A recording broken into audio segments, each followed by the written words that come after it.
Welcome, everyone, to Chirping Zebras, episode 55, the Junior Seau episode. A Hall of Fame linebacker that played with the Patriots for the last 4 years of his career. So we got to give him a shout out. Mark Riley alongside Gino Bender Jr. and our producer, Josh Dolan, coming to you from the interwebs and on Riverside. And before we get into anything, I want to thank our sponsor, the Referees Crease, your one-stop shop for all your refereeing needs. And also thank AOA Studios for all the work they do with editing and hosting us up there in studio. We're going to be up in studio next week. And so we're happy to be back in studio. But we're on the interwebs today on the Riverside. And last week, Gino, Chris Nyland, what a great interview. He was awesome. He was unbelievable, right? Just Boston guy, great guy. What a story. Boston guy go to Montreal and, unreal what he did throughout his career. Interesting that we had Danny O'Connor on before him, the professional boxer. Yep. Then we had Chris Nyland, obviously an NHL enforcer. And today, we flipped to the other side of the coin. Joining us today, an icon, referee in legend. the NHL, reffed 1,904 regular season games, 261 Stanley Cup playoff games, worked 12 Stanley Cups, throw a World Cup in there in Olympics, and had the best lettuce of any referee in the history of refereeing. We want to welcome Kerry Fraser to Chirping Zebras. Welcome, Kerry. Thanks so much, Mark, and gentlemen. I listen. Your audience doesn't know this, but I was late coming on. Okay, we were having a little connection problems. I was over at the golf course, and it reminds me of the time that I was working a game in Philadelphia, and Big Ken Hitchcock, the coach, I came out for the third period. He called me over. He said, "Hey, Fraser, come here." He said, "Are you pregnant?"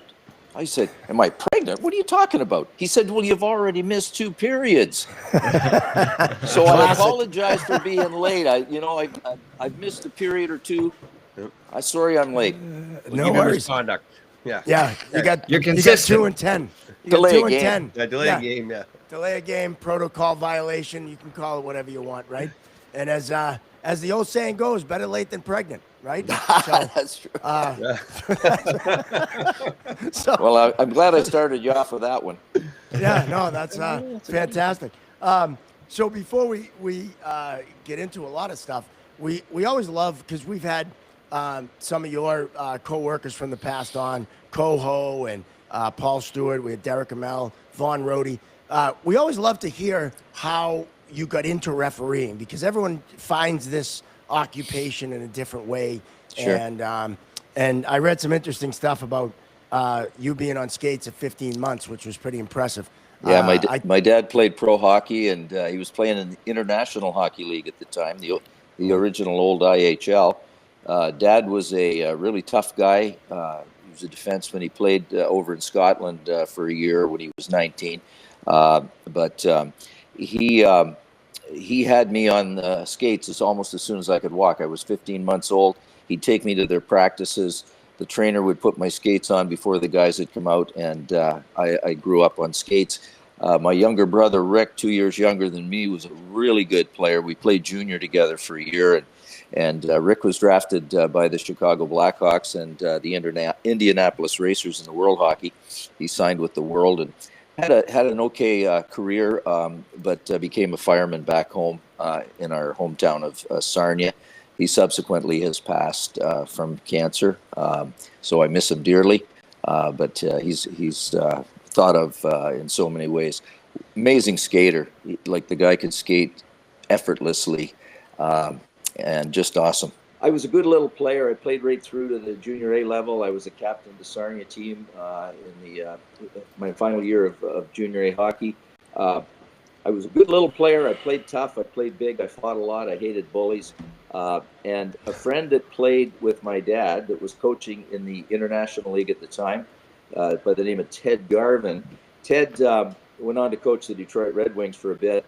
He'd seen me play from the time I was 5 years old. And he said, "Listen, Kerry, you're a good little player. You can play in our league. You quite probably can play in the American League, but you're not going to make the NHL. You're too little and you play big. You're probably going to get hurt." So he said, we need guys that have played the game. And this is 1972, guys, when the World Hockey was coming in. So there was opportunity for players and officials and all elements of the game. And so he handed me a brochure to a referee school. He said, why don't you get into officiating? He said, we need guys that understand the game and the emotions of players, coaches. And he said, I think you'd be ideal. You can have a long career and you're going to make it to the NHL. Well, that was 1972, and I signed up for the Halliburton Hockey Haven referee school. World Hockey was coming in, as I mentioned. Vern Buffy was the head of their league. He was at the camp. All a bunch of NHL referees at the time were instructors, including John D'Amico and John McCauley was there, Brian Lewis, Bill Friday, Bruce Hood. So it was quite a talented group of instructors, and I paid $250. I was there 5 days. On the Thursday night before camp broke, I got to referee 10 minutes of a men's intermediate league game. Now, I didn't know a thing about officiating, guys. All I could do is I could skate, and I had type A, so I like to control things. And I love the game. I was scouted in that 10-minute stint that I did on the ice by Mr. Frank Udbury, Hockey Hall of Fame legend referee from the original 6 teams. And he met me in the referee's room, officials' room, and said, kid, I really like what I saw. I'd like to invite you to the NHL training camp for officials. He said, but I've got to get a hold of referee-in-chief Scotty Morrison because the camp is going to be held in 3 days. And we'd like, I don't know if we've got room. So I went from a stick in my hand to a whistle to 5 days of a referee camp where I applied myself and really learned the rules. And as a captain of a team, too, I think it really helped. I had a lot of respect for the officials. I always communicated with them. The Dvorsky brothers' dad, Bill Dvorsky, in the OHA, was one of my favorite referees. I love Bill Dvorsky. He communicated with you, and especially as a captain, you could ask him a question, he'd give you an answer. He had a great personality. So I went to I got home from the camp. I got a call the next day from Mr. Udbury. He said, we've got a space for you. We're excited to have you at training camp. And it happens on Sunday. This was Saturday when he called me. It happens the next day. You're going to be there 10 days. He gave me a list of things to bring. He said, we need you there at 5 o'clock. I heard the 5 o'clock. I got up at 3 in the morning from Sarnia, Ontario, my hometown. I drove to Toronto. I pulled into the designated hotel on Airport Road and came to the front desk. And guys, you're officials. You got to be proud, right? Like, I'm coming to the NHL training camp. So I checked up to the night clerk was still on. And I said, Kerry Fraser, I'm here for the NHL officials camp. The guy looked at me strange. He said, wow, you're early. I thought you guys were coming in at 5 o'clock. I looked, it was 5 o'clock. He said, no, 5 p.m., not a.m. So I was early for camp, but it was an amazing experience as a player and as a rookie. I always knew that your best bet is to keep your mouth shut and your ears open, and you're going to learn a lot. And I was sort of taken under the wing by the number one referee at the time was Art Scove and Dave Newell and some of the cool guys on staff.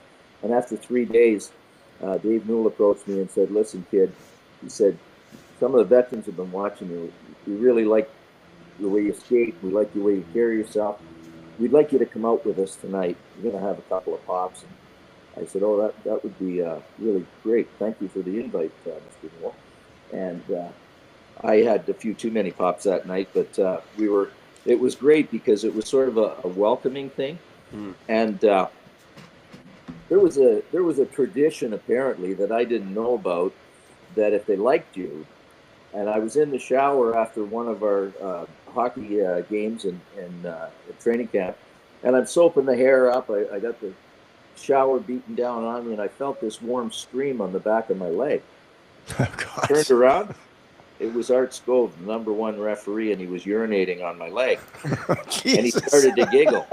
And I said, Mr. Scove, I know that it's better to be pissed on than pissed off. Thank you for the introduction. That's awesome. Welcome to the NHL. Right? Exactly. That's fantastic. And so now, So they put me in the American League. I did exhibition games from training camp as a linesman. I worked my first game with Hall of Fame Sarnia resident Neil Armstrong, Dougie Armstrong, general manager, his dad, and the Detroit Red Wings playing Minnesota North Stars. And Frank Cadbury wanted me, because I had zero officiating experience, he wanted me to be a linesman for a year in the American Hockey League to watch the other referees, pick some things up. So some of the players that had been drafted that were playing in the American League, I had played against the year before. So there was some familiarity with the players. It was a great opportunity to learn the trade of officiating that I had really no experience in. And I got to travel. I got on airplanes and I flew to Halifax and Richmond and all over the country where the American League had teams. I did over 50 games that year, and I went back the following training camp, and I was signed to a contract as a referee.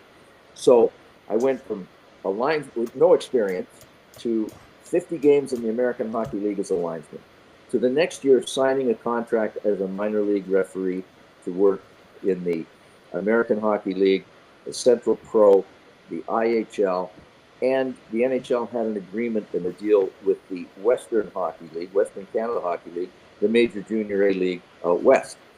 I was put out there a couple of times, really learned an awful lot under fire, but I was sent there for the playoffs.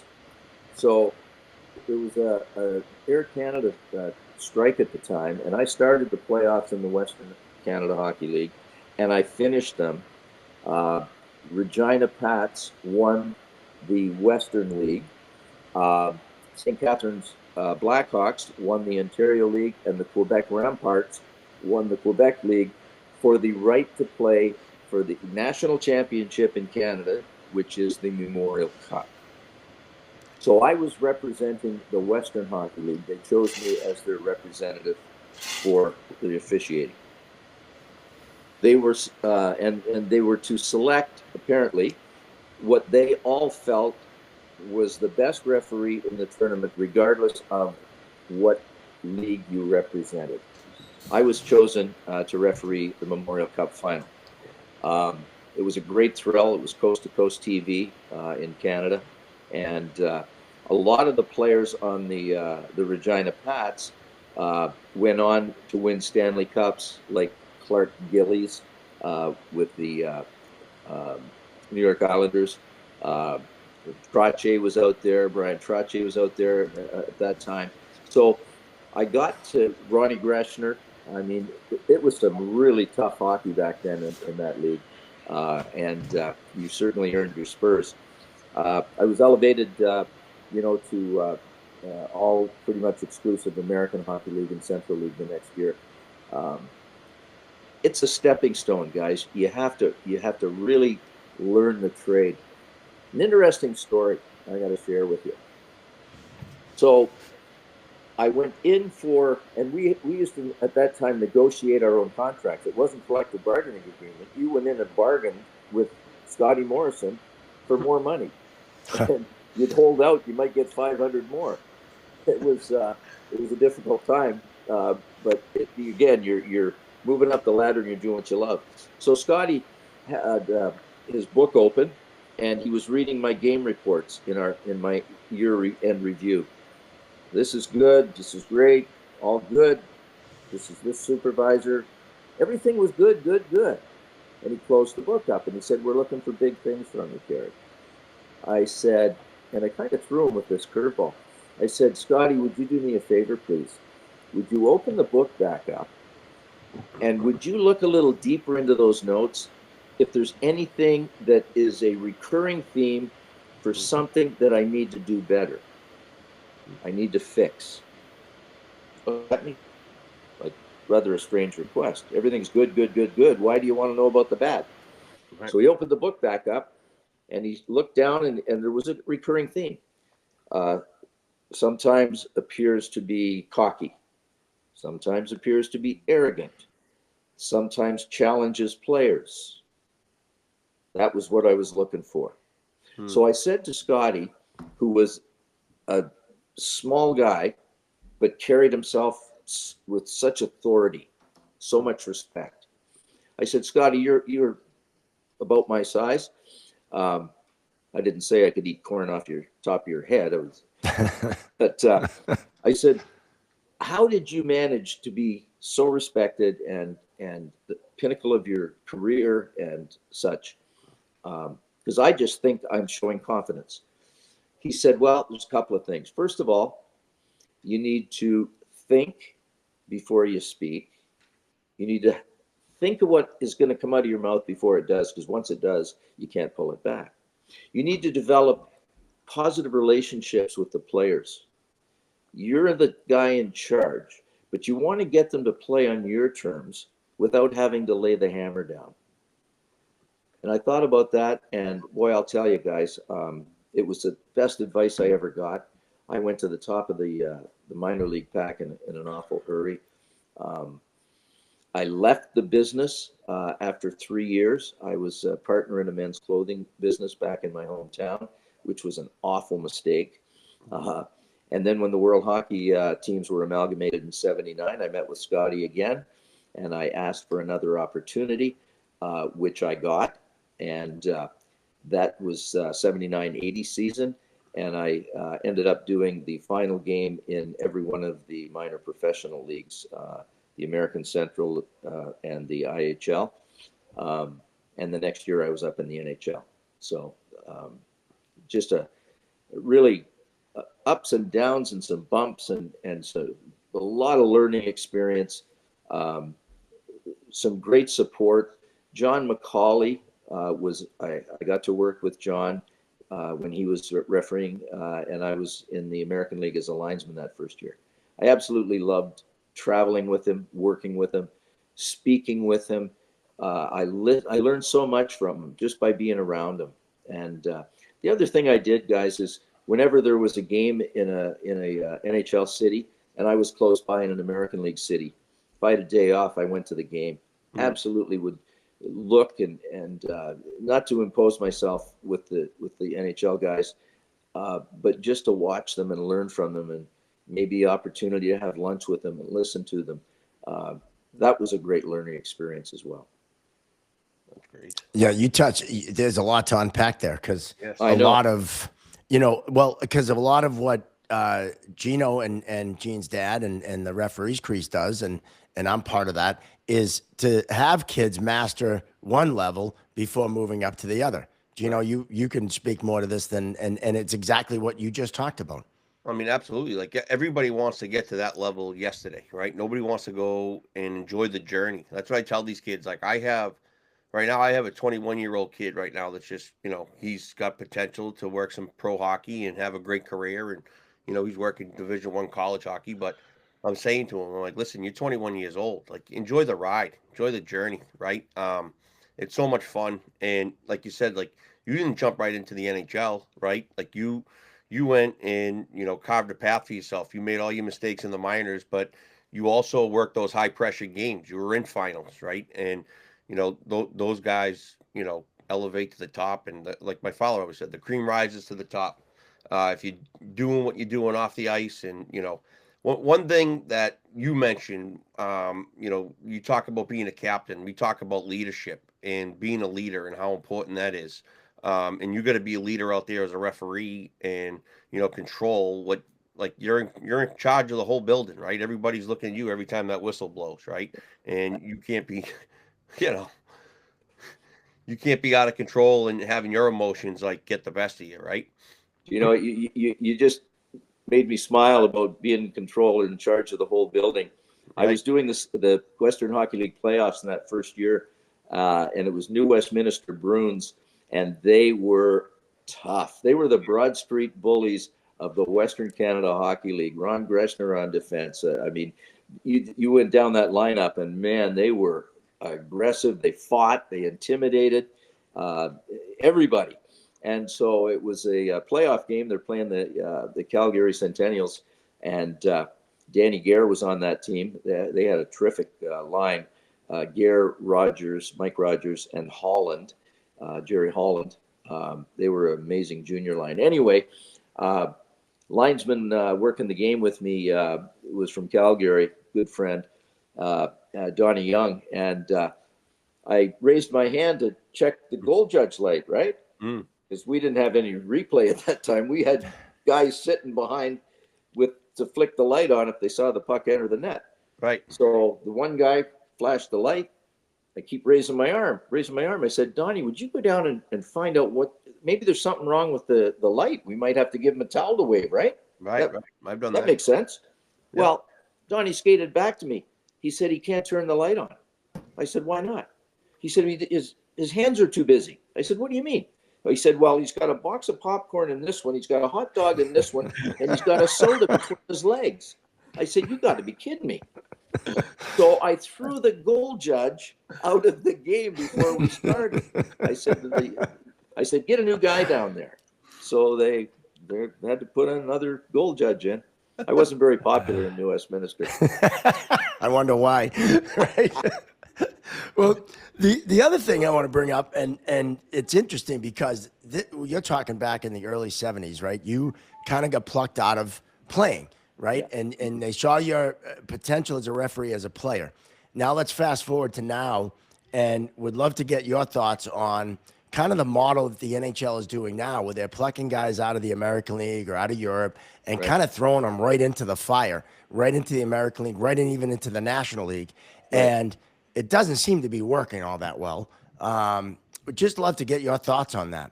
Yeah, I'm disappointed that your son, for example, Gino, is trying to learn the trade. He's going up the ladder. He's doing college hockey, and when they fast track people, even though they're elite players, let's call them elite players. They're playing in the American League. They're playing maybe in Europe, college, whatever. That still doesn't mean that they know how to referee. Right. And to be put right into the National League after a number of games, few games, and learning the difference between being a player and being an official. And there's a distinct difference. I mean, Paul Stewart was a player. He did 1,000 games plus, I think. Yep. Great, awesome. Kevin McGuire, tough guy. Played a lot of minutes in the National Hockey League. Great guy. Megs just for some reason didn't make it. Maybe it was for whatever reason. So it's not necessarily guys that have played the game that can become good officials. But I think what's really important is they have to learn the difference. They have to be coached. They have to be taught, and they have to have some experience that they're going to gain in the minor leagues, and that's where it all happens usually, right? We've experienced that, all of us. Absolutely. Now, did you referee when you had replay? Oh yeah. So yeah, absolutely. I endorsed it actually. Right. We had it. I think it was brought in the playoffs in about 97, 8, maybe in that vicinity. And the very first year.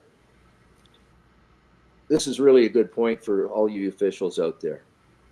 When you were one referee on the ice, like I did a whole bunch of my career as the one referee, and you're chasing the play, and if you think about broadcasting a hockey game, and you've only used one camera angle and it's behind the play, it's always chasing. You're looking through players' backs. You're not seeing the front view, which is quite often the best view. If a player tries to hook somebody, you see it from the front, because it's either on them, it's not, it's restraining, or it's not.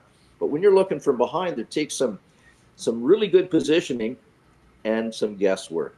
And none of us like to admit that we have to guess sometimes, but there are times when you factor all the things in and you have to make a quick decision. And sometimes you're right. Most of the time you're right. Sometimes you're not. So when we went to the video replay and they were talking about it, I endorsed it. I said, right. I always want to be in the very best position I can be to see it.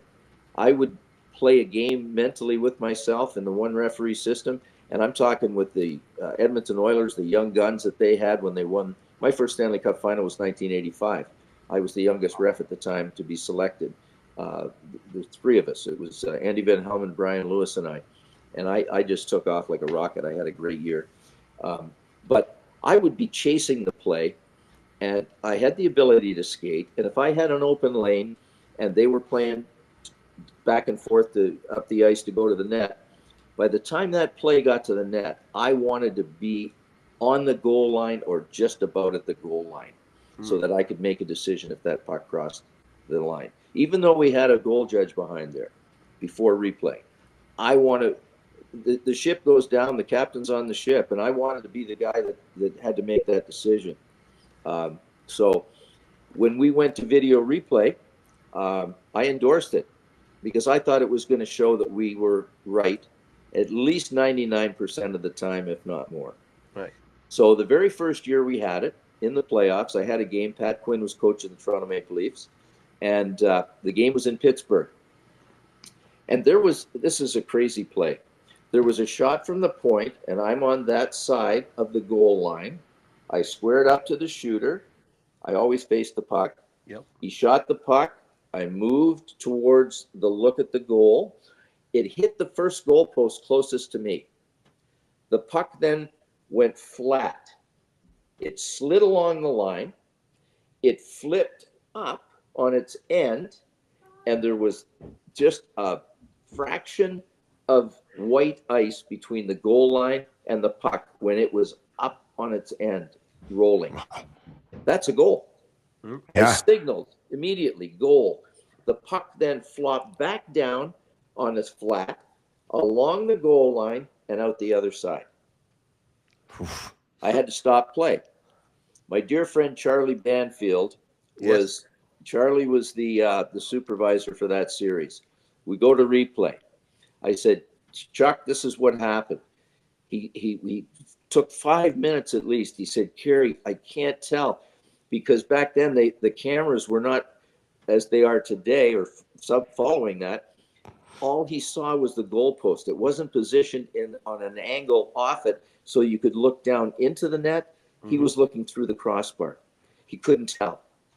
And it came back to me, and I said, it's a goal. Toronto lost by a goal. Pat Quinn went crazy in the post game.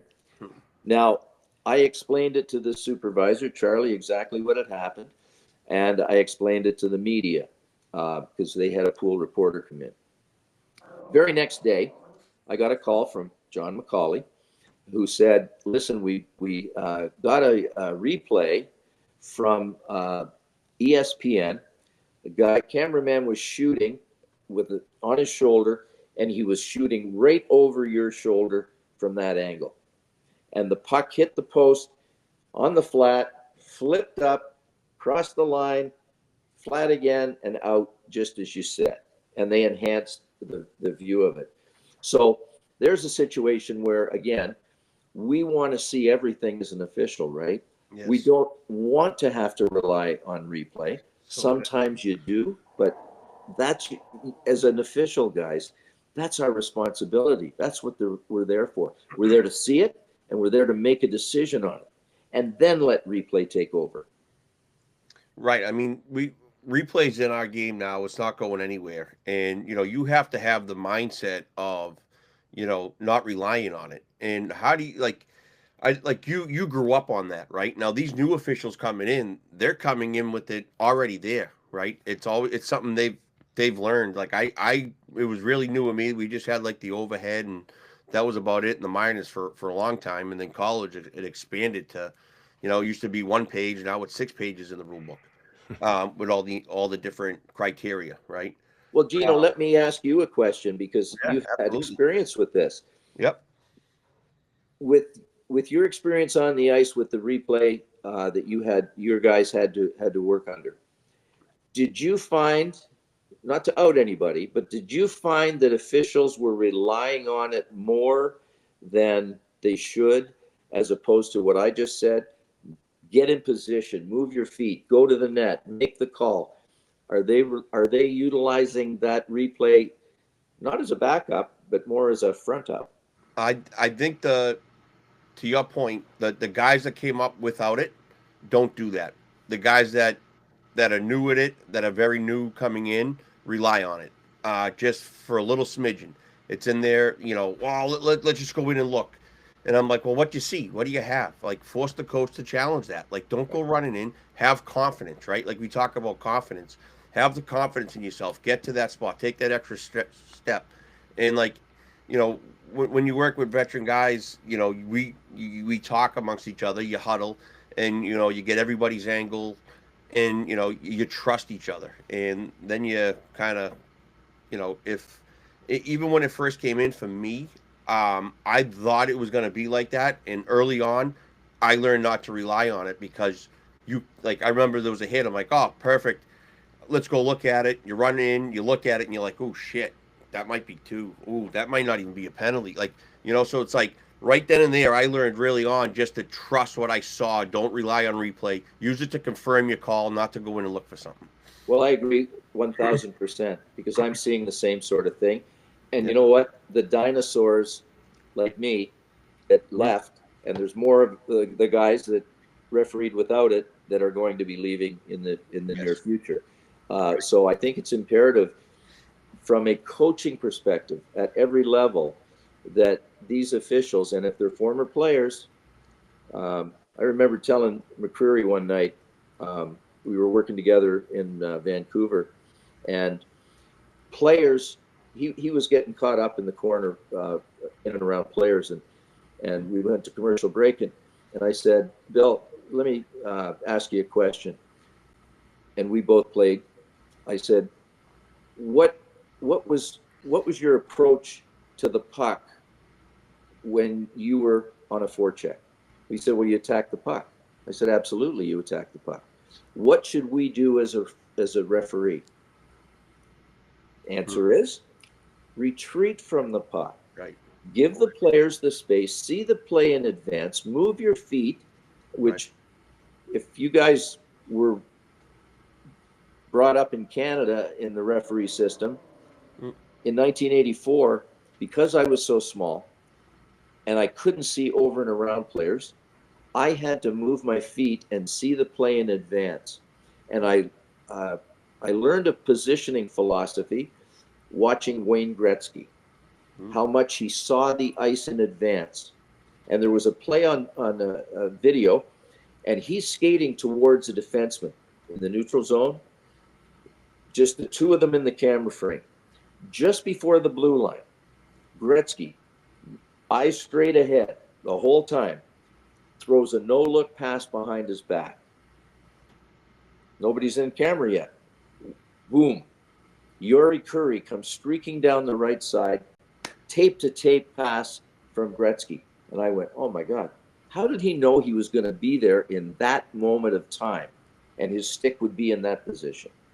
So I'm a very analytical kind of guy, and I deduced that he took little pictures with his eyes, and they always tell players to have their head on a swivel. That's fine, but you can swivel your head all you want, and if your eyes are stuck, it's not going to help you out, right? So I started taking little freeze frame pictures, filing them in the computer. If I didn't have to, I hate puck watchers too, boys. Right. If you're a puck watcher, find another job. Don't be a puck watcher. I love it. The only time you watch the puck is if the player with the puck is in a foul potential. And that's where these little camera pictures with your eyes and put it in the brain.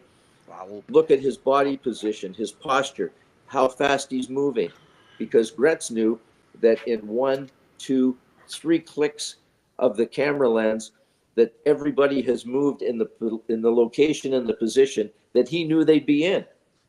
So so I developed that positioning philosophy. I taught it to the Canadian Hockey Association referee in chief, Dennis Pottage. He loved it. It's still in their manuals today. They talk about the piston, the pivot, the whole deal. It works. Something that really annoys me is when officials now stand at the trapezoid line behind the goal. Think about it. I love it. Kerry, Think about this. I say the same thing. Well, I say think the about same it. thing. My philosophy was to let the players compete for the puck unimpeded by the official. Right. Number one, if I'm in the play, I'm not seeing the play well. So if I back and retreated and let them play with the puck, I'm in a safe position, but I can also see everything around me. So when you go, and I never really liked to go behind the goal line, unless when we went in the two referee system, I wanted to scoot around to the other side quick, assume the best position away from the play. But if you stand below the goal line, and especially at the trapezoid line, you're going to get collapsed on by both sides of the play. You're going to get pushed, or you're going to get sandwiched from the other side. And if a shot comes from the point, guys are ducking. I mean, what am I going to see if I go like that? So that drives me nuts.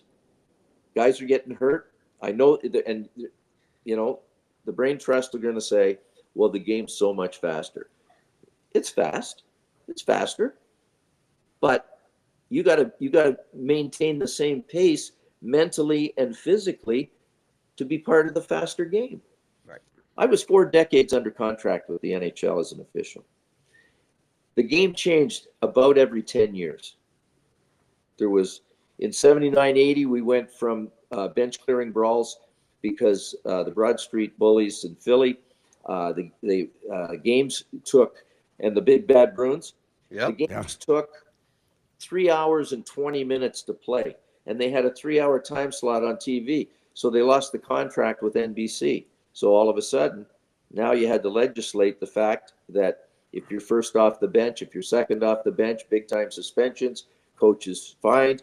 So then we went from the bench clearing brawls to the line brawls, 5-on-5 kind of situations. So then the rule changed there where, secondary fights, they would be ejected unless they started simultaneously. Yep. We had stick work to contend to through the 90s.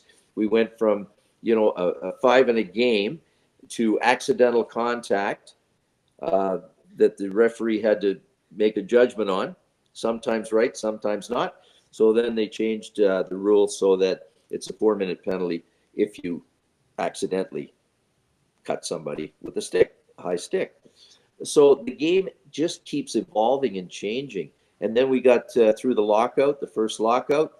There was a buy-in by all factions of the game. Commissioner Bettman was pleading with us to get rid of the obstruction, the hooking, the holding. Mario Lemieux was a player that called us out, and the league, he called it a garage league, but I think he meant a garbage league. And there was a big change after that lockout when we came back, right? Yep. Little hooks, little touches away from the play, had no bearing on anything, but they were called. And it was expected to be called. So, but what happened from that was now all of a sudden players are starting to play a little softer, because if a little touch away from the puck is a penalty, their thinking might be, wow, if I really hit a guy, it's got to be a penalty. So we were instructed, don't take the physicality out of the game. That was a good message, but it was misinterpreted. And it meant let everything go, whether it's high hits to the head, whether it's hits from behind into the boards, and the judgment really became difficult. We've seen the evolution of that, haven't we, guys, where there can be, when a 5-minute major is called, it can be reviewed and reversed. So as the game evolves, there's always going to be a need for different rules, different interpretations, rule changes, and find a better way. Now, you were successful in all those generations and all those changes.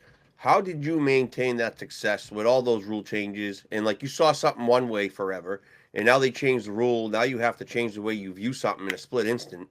And like, you watch the NFL, like those rules are changing constantly. And those referees used to see those big hits. Now they're judging whether it's like, oh, did he hit the head first, or did Did he lean in? Like all these different entities now with these rule changes. How did you handle that and, into every season? Well, Gino, first of all, every official has to be open to change. Yes. You have to be willing to Mhm. change with the game. Yep. You may not like some of the rule changes. You may not like it at all, Right. but you still have to enforce it. Once you decide that you're not going to, I don't like that. I'm not going to call that. I Right. mean, then the game breaks down. Players will understand what they can get away with. Mm-hmm. I remember John McCauley telling me, Kerry, the fear factor is your best control. Yes. If they think that you're going to call a penalty, odds are they're not going to commit it. Now, I never gave ultimatums to players. If you do that one more time, I'm gonna. You back yourself. You don't do that, right? Yeah. Yeah. Yep. but I've gone to a bench, especially in the playoffs when we used to see the scrums happen, in and around the goal crease, Yep. and snowing the goalies and stuff like that. So I would go to each coach when I'd had enough, which was probably about the second time it happened Yes. in a game. Yep. Early, and I would say, Coach, this isn't going to play anymore. I'm being way too generous. You're taking advantage. I'm going to tell you right now, if it happens again, I'm going to call one penalty if I can. Love it. It's going to be either against your team or it's going to be their team, but I'm not going to even it up. So my advice to you is, when the whistle blows, tell your players not to play. Play without the whistle. And guys, automatically the coach would say, boys, you heard him. Just play. Stop when the whistle blows. It's so powerful. I mean, I told our college officials to do that over the weekend, and that's the guidance I give our junior referees. It's if a penalty presents itself, right, in the first one, but don't, like I always say, you have to go over one the coaches in the first, the second scrum, because if you don't, now that narrative is like you got to build that narrative throughout the game, right, and say, hey, this continues. We're going one guy. You're going to be down. It's not going to be my fault. It's going to be your fault. And I always say it's like putting it back on the coaches and on the players. It's like, hey, this ain't my fault. I gave you the answers to the test and you failed. Well, we always took it personally, though. It was like, Right. the old adage we'd hear in the playoffs from Don Cherry and other commentators, let the players decide the outcome of the game. Well, if I don't call a penalty that's obvious, I might be influencing the outcome of the game by not doing my job. Right. So again, and we've all been accused of putting the whistle away in the playoffs, in the third period, in overtime. You want to make sure that if your arm does go up, that it's going to stand the test of a replay. Absolutely. That's this. But some of the stuff that we have all let go, I'm sure. Yep. I'll speak for myself. I would look at it and say, "Oh my God, how could I not call that?" Right. I got to be better. Speaking of better, after every game, and I have a great memory, replay, visual mind. It's almost like a VCR. You could just ask me about a play, and I can tell you exactly verbatim and how it happened and developed. I can see it. And so after every game, after being out with the guys and grabbing a bite and some pop, I would replay the game in my hotel room, not to beat myself up. Even if the game went well, was there something I could have done better? Was it in a discussion with a player, with a coach? Was it a standard issue? Was it positioning? There's always something that I looked in my performance. Is there something I could improve upon and do better? And then you work on it. You don't just walk out of the rink, with your suit on and your bag over your shoulder and say, well, there's another one, let's go to the bar. Right. Yeah, you have to be true to yourself. You have to self-assess. It's so important. What were you gonna say, Mark? And you got to be honest in that assessment, though. That's Absolutely. the key. That's Absolutely. the key. Right. You got to be able to look in the mirror. Was I lazy? Was I, could I have done something better? Did I, all that kind of stuff, right? And Well, why'd I hesitate? yeah, you hit on a real key point, because I've got a granddaughter that's 15 playing, she's really a good player. Her brother is playing in college, Nazareth College. He's a pre-med student, third year, plays the game right, as does our granddaughter. They just made nationals. They're going there in 2 weeks. Awesome. And I've got a 12-year-old AAA Pee Wee player, and little guy, but the heart of a lion. And both of their mothers our daughters played D1 athletics. They got full D1 scholarships. So they've got a good gene pool, and their dad's of the same, same sports skill. And inevitably, every game I go to, I go into the referee's room after the game, and I talk to the officials, and I'm productive in my conversation. I want to help them. I ask their permission if I can speak to them. I talk about more general questions of things that I might have done, like getting to the net. I know that, and I'll use myself as an example. I'm so little, I couldn't see over and around players. I had to get to that net. Were you able to see the play, from the top of the circle? Did you get a good look at that? Right. Well, not really. Well, maybe you want to move your feet and, get to that net, or whatever the situation is. And I've seen one game with this Pee Wee team where a Long Island team coach pulled his team off the ice with a minute and a half left in the game. They were getting waxed 10-0, 10-0. He was frustrated. Two young girls refereeing, 15 years old. The one girl, it was her first game ever in USA hockey, and wow. This clown took his team off the ice, unbelievable, berating the officials, challenging the other coach. I mean, it was a debacle, and that has to stop. Yes. I went in the room, and the mom came in of the one girl. One kid, it was her very first game. Wow. And it's so unfair. Yes. So the girl had a cry, not the one that had the first game. She didn't know what the heck was going on. Like, wow, this is crazy. But the other girl, and they did a nice job. They didn't score any of the 10. Right. And I told them a couple of situations from my startup. I got them laughing, and took some of the pressure away. And we have to enable these young officials. We have to coach them. And with that thought, I'm coming out of retirement. I'm going back on the ice. I'm going to be certified in USA hockey to work with level 1 and 2 officials to try and get them on the right path, so that when they move on to the next game, they're going to take what I shared and they're going to share it with their fellow colleague on the ice. We'll get you on referee's crease and we'll pay you up with some youngsters. There you go. Love it. That'd be awesome. I mean, you have to, because you know what? Like you said, like the two young girls, like two young girls, his sisters. They did my daughter's game the other day, and I'm on the bench coaching, so it's like a little tough. But like I'm not really coaching them throughout the game. I'm letting them do their thing. But like afterwards, while I'm on the bench, I'm saying to myself, I'm like, when I was coming up, I had someone out here with me. I go, here's these two girls, a 17 and 15-year-old girl, like two girls. They're out there trying to figure it out, and then like the parents are yelling at them about something. And I'm like, hey, enough, right? Like, not a big deal. Like you said, It's like 5-1, like the game's the game. Like the girls, nothing they did wrong, right? And I just said, hey, what was your thought process on that one?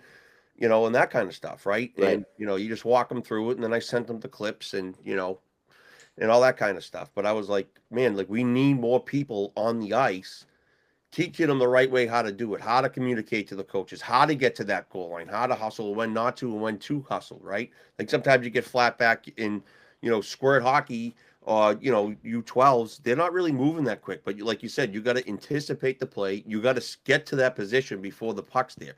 Like normally they're just sitting there watching, and the next thing you know, the puck's in their feet. And it's like, well, yeah, the play's not moving fast, but you're just standing still, right? So, you got to move your feet and get into position and all that kind of stuff. So. Oh, absolutely. And, the game starts before the puck's dropped. Right. And I was supposed to do a game with a young fellow from 15-year-old boy from Long Island, but I missed the certification or the registration date with USA Hockey, so it's going to happen in April for the spring league. But I sent him text messages and his dad on what time we're going to get to the rink for our scheduled game. We're going to be there an hour before. And I said we're going to unpack our gear. We're going to do a double check. I've already checked my stuff at home, but set it out the way I like it, to jump in it like the firemen do. And I said, then we're going to put our undergarments on. We're going to stretch. We're going to just like we would prepare for an NHL game. And I said, if the coaches are in the hall, we're going to introduce ourselves. You're going to be the lead guy. I'm going to just be there to support, and we're going to work as a team. So I had, and then I sent some other stuff just to try and draw answers out of him as to how he approaches a game, the positioning philosophy that he might have. Those are the kinds of things that are worth their weight in gold. Absolutely.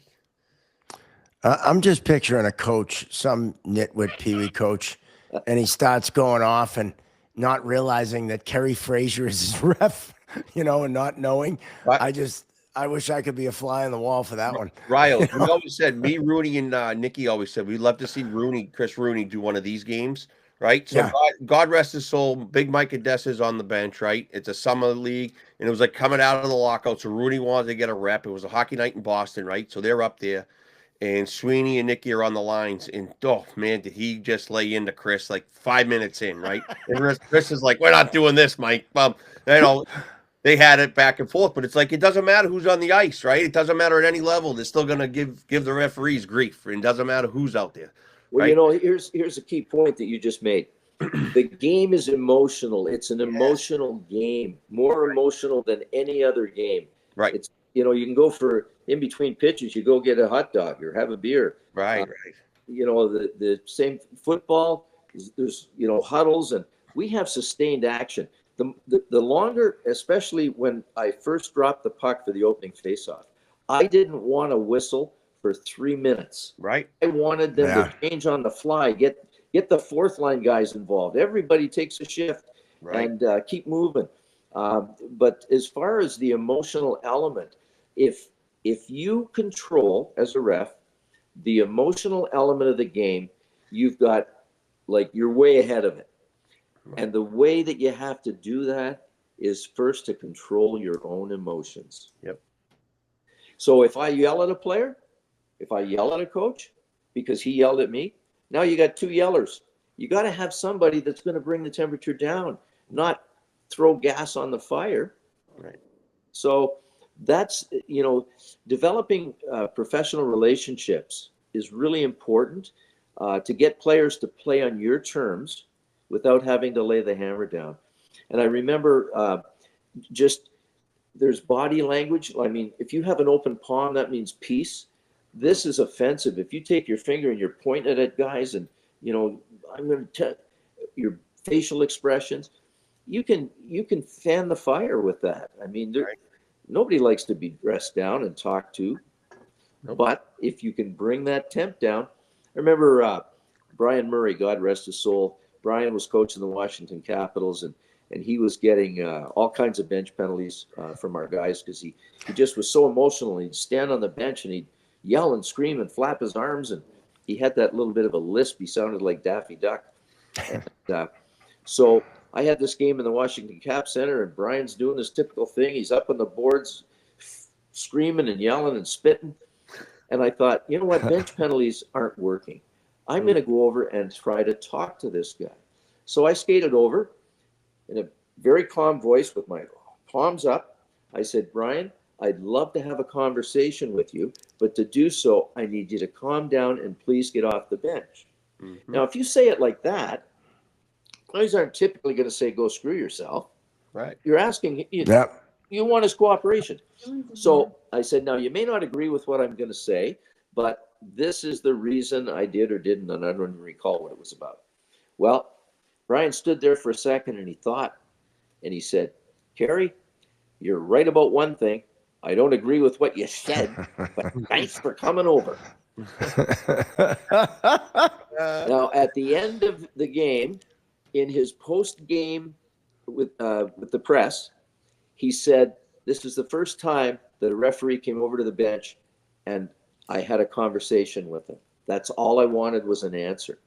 So from that moment, though, guys, Brian Murray and I developed a relationship. There was a seed that was planted and it grew.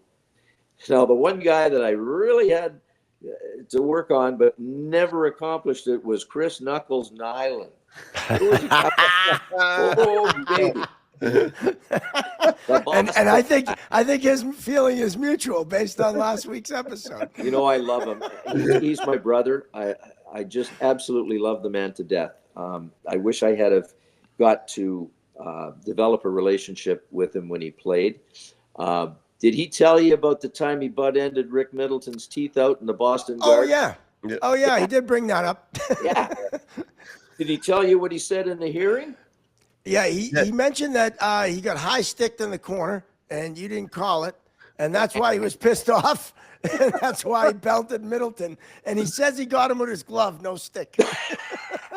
he said Middleton's false teeth that what got him. Well, we went to the hearing. It was an emergency hearing the next day. I called a 10-minute match penalty. Middleton knocks his teeth out, but you know, I did a head fake. And he may not know this, but I watched him pretty close. He's a 300 penalty minute guy a season. And him and Nifty Middleton, I thought it was a bad matchup to begin with, but they're going down towards the net. And he ended up, they collide. Both fall to the ice. The puck's moving out into the neutral zone. I'm on the far side and one referee. And I look over at Nux, and he sees me, and I see him. We're looking at each other's eyes. I think, I know he's going to do something stupid. I just know it. Yep. So I did the turn like I was going to head up the ice. I snapped my head back right as he took his stick, right in the chops. Now, he might have had a glove on that stick, but there was this piece of stick hanging there that cleaned out the chiclets, right? So, and Nifty was spitting chiclets. Before it was a thing. So he gets a 10-minute match penalty, and we go to Montreal for the hearing. Serge Savard is the general manager of the Canadiens. What a wonderful guy. Love Serge. Very respectful, dignified. I walked into the boardroom in Montreal, and Serge shakes hands. Hey, Kerry, bonjour. Ça va bien? Knuckles is staring daggers at me. He wants to kill me. It's like ice. So Brian O'Neill comes in. He reads my game report. He said, "Chris, do you have anything to say for yourself?" And the Boston kid says, "Yeah, Mr. O'Neill, I got something to say for myself." He says, "Referee Fraser here, he calls more penalties on me than any other ref in the league. He's always watching me. He's always picking on me. And just to prove my point, if he had been watching what he should have been watching, which was to play go the other way, he wouldn't have seen me butt end Middleton in the mouth." Serge spits his coffee out. He says, he taps Chris on it. Chris, don't say that. He says, "Mr. O'Neill, Chris did not mean to say that." So Brian O'Neill, I'll never forget him, God rest his soul. Brian said, "Chris, there is a referee in this league that would be worth a pound of salt if he didn't watch you every second that you're on the ice, given your record. Now, would you like to see a replay?" They had a replay. He got 8 games, which back then was huge. Wow. So he never forgave me, right? So he retired. I retire 2010. I'm getting on a Boston Bruin alumni charity event. Okay. We're starting, the bus picks me up, picks us all up in Toronto at the airport. We're going to Kingston first. It's for Special Olympics, and we work our way back through with the game in different centers, St. Catharines, Toronto, Windsor. Anyway, Nux, I get on the bus, and he's sitting in the front seat on the behind the driver. "Hey, Chris." He gives me the stink eye. He's still mad at me. So I go to the middle of the bus, right? Guess who's sitting across the aisle from me? Rick Middleton. Nifty Middleton. Kenny the Rat Linsman's a seat in front. I mean, we got the whole collection, right? And every time I saw a guy, like this memory, oh man, remember the time? And it started telling stories back and forth. Awesome. So the bus started to shrink. The back's coming to the middle where we're chatting and hanging, and the front starts to come, and I see Nux as the last guy coming back to be part of this. And he gets within earshot. And I said, I look over at Rick Middleton. I said, hey, Nifty, do you remember the time that Knuckles butt-ended your teeth out? Yeah. Now Nux goes, that was my glove. Yeah, you asshole. That was so now Nifty takes his teeth out. Look at this. This is what you did. So they go at each other. And I just sit there like a little church mouse. I got it going. And during that tour, Nux was having some rough times, and you know, God bless him. He's absolutely amazing. His rebound in life, and I admire him so much, and I honestly love him as a brother. So there was a night we had in St. Catharines, and I was hosting the hot stove. I had Ray Bork, Terry O'Reilly, and Nux on the hot stove, and I was feeding them questions. And Nux was off. There was something wrong. Like, just wasn't going good. And we finished up. I said, are you okay? And he pointed at, you know, the alcohol. He said, that stuff's starting to look good to me. I said, I'll tell you what. We'll try and get the bus moving, but if the guys want to stay, I'm going to get a cab, and you and I are out of here. And that's what happened. And we chatted, and just sort of two guys that didn't really understand each other, and we bonded. And then he started calling me when I was with TSN at the time, and he would call me on asking me about playoff plays. And I finally said, listen, why don't we just do a regular segment on your show? And we did. And so for 3 years, we did a Come On Ref thing with him. I've been able to arrange a couple of speaking engagements for him. Awesome. His wife is just an absolute sweetheart. And what a difference. Eh? Like, right. Same with Theo Fleury. I mean, talk about hate. 1996, he challenged me to a fight in the parking lot. Called me every freaking name in the book in a Stanley Cup playoff game in Chicago when he was with Calgary. And then 4 years later, he signed an $8 million one-year deal with the New York Rangers, and the league put him in the substance abuse program, and he didn't start the season. I had his first game back. It was in Madison Square Garden, I think about December 19th of 2000. 4 years after, he challenged me to a fight. Kirsten swore at me, took his helmet off, threw it at me, hit my skate. I threw him out of the game. This time, he came to me with tears in his eyes, and he said, don't let him talk to me like that, Kerry. They're playing the St. Louis Blues. It was Tyson Nash in a scrum at the end of the period that trash talked him about his alcohol and drug situation. Now, I had a choice, right? I could say, hey, looks good on you, right? How do you like it? All the things you've said and done and blah, blah, blah. I saw a wounded human being there. I wanted to take his pain away. And he admitted he was trying to change his life. He hadn't done this in 3 months. He hadn't done that in 3 months. And I said, I'll tell you what, if I can get Tyson Nash back here at the start of this period, next period, right here between the two benches at red line, and he apologizes sincerely, will you accept it? He said, yeah. I said, now, if I get him here, don't break a stick over his head. He said, I went right into the coach's room, visiting coach's room. Joel Quenneville was coaching St. Louis. I said to Joel, this is what your guy said about Theo. Joel's class act. Rolled his eyes. He said, Kerry, do you want me to tell Tyson to take his gear off? Thought I was going to throw him out of the game. I said, no, what about an apology? I said, maybe be good for your guy. I know it'll be good for Theo. Can't hurt. He said, great idea. And he blasted out of the coach's room into his player's dressing room. I'm standing with Theo at the red line. Out come the St. Louis Blues. And it looked like Tyson was kind of doing a skate by. I flagged him over. I said, do you have something to say to this man? And he looked him right in the eye. I'll never forget it. And he was affected. His lip was quivering. He said, Theo, I'm so sorry, sincerely sorry for what I said. He said, I went way below the line. And he said, I wish you the very best in everything you've got ahead of you. And he tapped him on the shin pad. I said, Theo, you good with that? He said, I'm good with that. I said, boys, shake hands, let's play. That, I thought, was the end of it.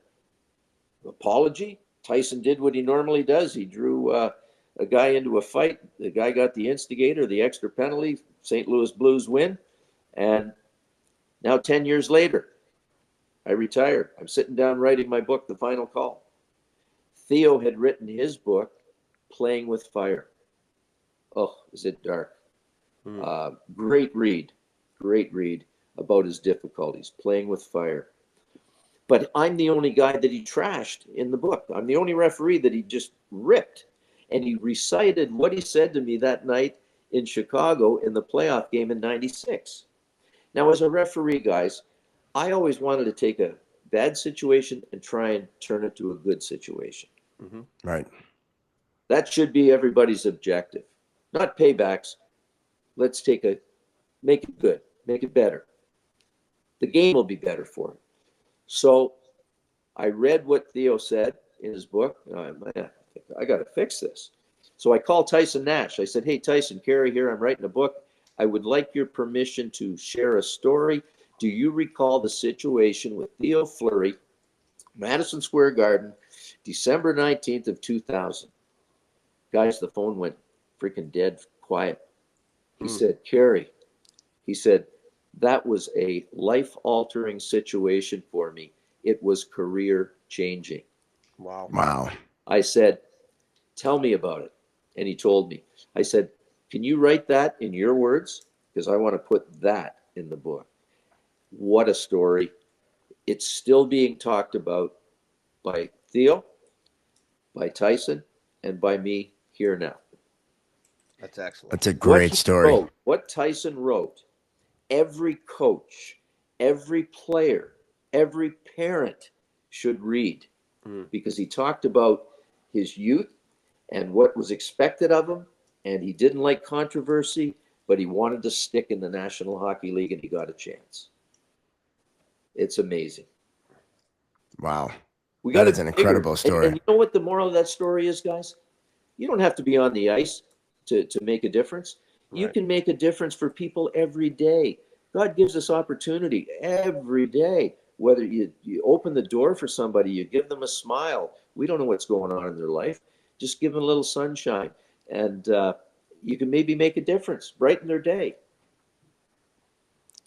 Now, who would have thought that a simple apology would have made such an impact on an NHL player who his soul felt his whole game plan was to draw penalties? Amazing. Anyway, really that's the story. No, that's a great story. And you mentioned the book, The Final Call. Wayne Gretzky writes the foreword. You know, how's that? I mean, and I'd be remiss if I didn't bring up the 1993 Campbell Conference Finals when you missed the high stick on Gretzky with Dougie Gilmore. But to have Gretzky write your forward is pretty freaking cool. I mean, it's Wayne Gretzky. Well, yeah, he's the best player I saw. I missed Bobby Orr by 2 years. I think Bobby changed the game more than anybody.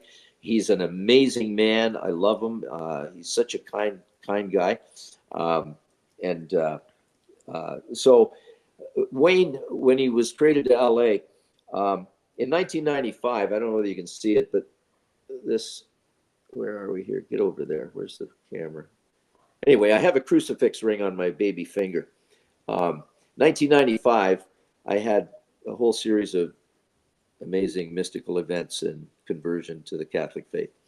And that Christmas, I only wanted one thing, and I asked my wife for a crucifix ring. Now, you guys know you shouldn't wear jewelry out on the ice, right? You can lose the finger. I never took the ring off. Excuse me. So I had to talk to Barry Melrose one time at the bench. Wayne was sitting right in front of Melrose. I put my finger on the bench, and my baby finger was with the ring was spun around. And so I finished talking to Barry, and Wayne went, "Oh, nice pinky ring." I spun the ring around so the crucifix showed. I said, "Yeah, Wayne," I said, "Kathy, my wife, bought me this for Christmas in 95. I've never taken it off." And you know when you connect with somebody and your eyes, but you're looking at each other, but you're really connected in the heart. And Wayne went, "I get it. Good for you."